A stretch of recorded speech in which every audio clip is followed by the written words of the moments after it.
Hello everyone, আসসালামু আলাইকুম আমার পরাণের ভাই বোন। আজকে তোমাদেরকে যে একটা ভিডিও দেখাবো, এই ভিডিওটা হইছে আমার রাজকন্যার জন্মদিন। আজ 20 জুন আমার রাজকন্যার জন্মদিন, কিন্তু ভিডিওটা পাবলিক করলাম আজকে। ভিডিওটা অনেক আগের করা। যাই হোক, তোমাদের মাঝে আজকে বলবো যে এই যে কেক, এই কেকের পিছনে লুকিয়েছে অনেক আবেগ ঘন অনুভূতি।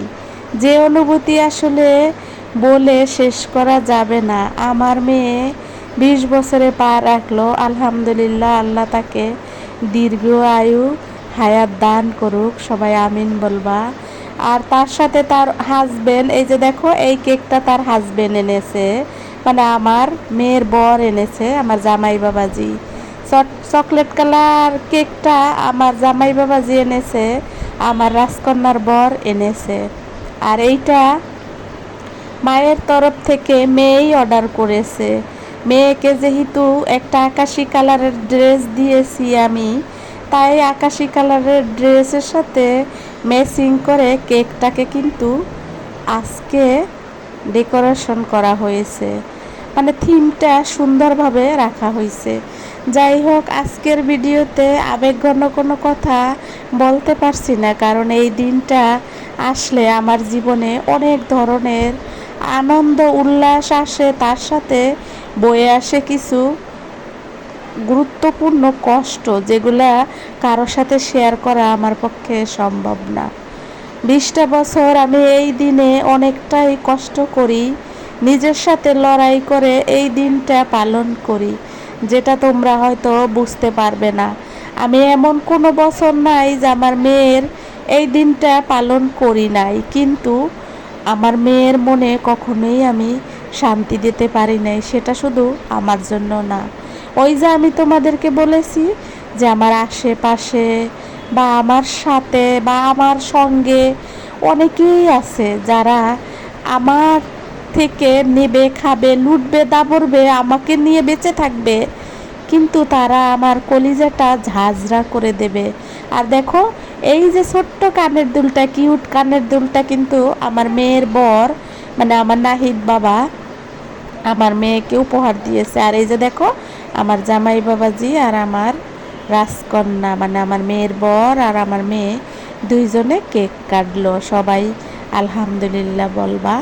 আর আমি এখানে অনেক ধরনের কথা ছিল, সেগুলো আসলে আমি রাখি নাই, রিমুভ করে দিয়েছি।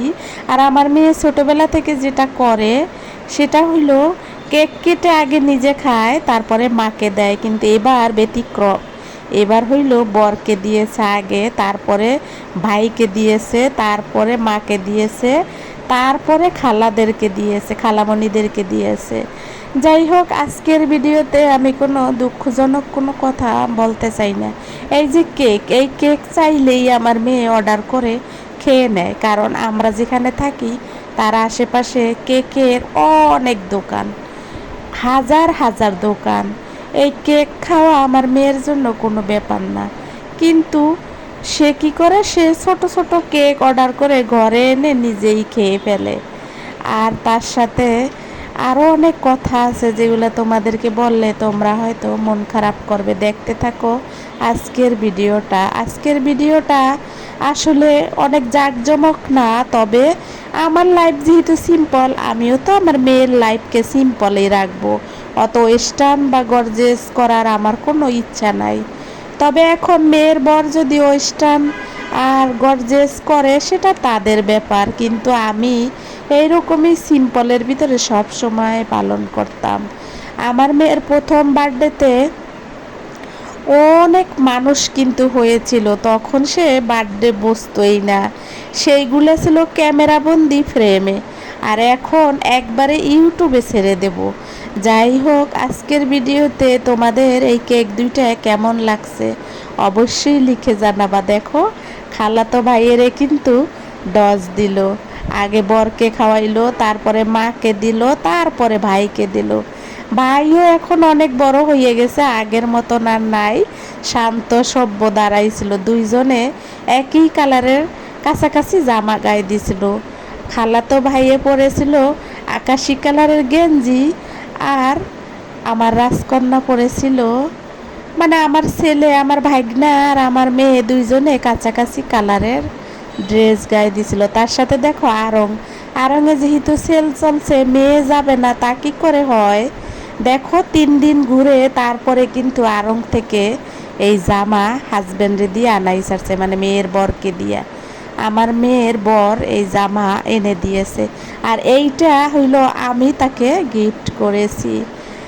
আমারটা কালারটা সিম্পল কিন্তু খুব গর্জেস। আমার মেয়েটা যেহেতু একটু ক্রিম কালার ফর্সা, তাই জামাটা তাকে খুব মানিয়েছে।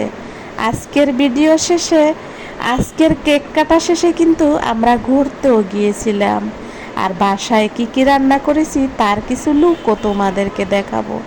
এই যে হাতির ঝিল, সবশেষে আমরা হাতির ঝিলে ঘুরতেও গিয়েছিলাম সন্ধ্যার দিকে। সন্ধ্যা হবে একদম ঘন অন্ধকার হয়ে এসেছে, তখন গিয়েছিলাম এই হাতির ঝিলে।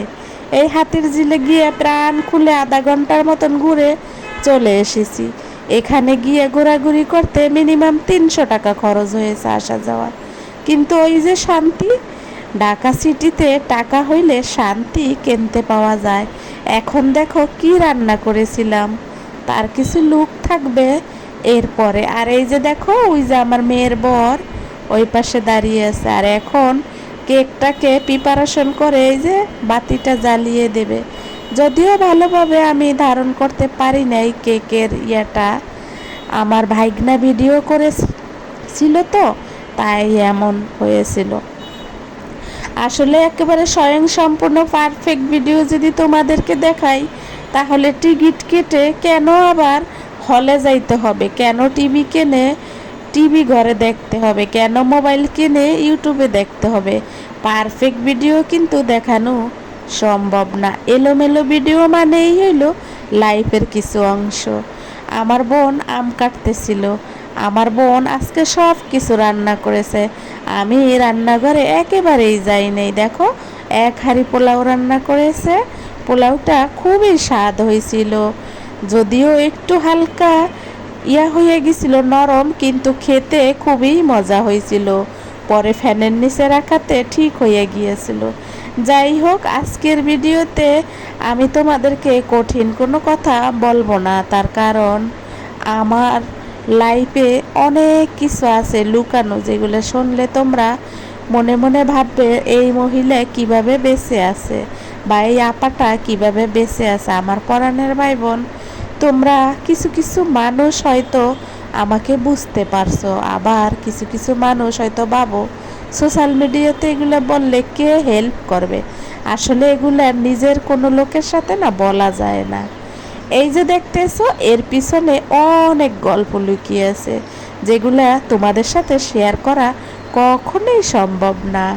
আর এই যে আয়োজনটা করেছি, এই আয়োজনের পিছনেও অনেক ধরনের অনুভূতি, আবেগ, অনেক কিছু লুকিয়ে আছে। কোনো আবেগ আছে খুবই খারাপ, কোনো আবেগ আছে খুবই মায়াবী মধুর, কোনো আবেগ আছে কষ্টদায়ক। সবাই ভালো থাকো, সুস্থ থাকো। আসসালামু আলাইকুম, আল্লাহ হাফেজ।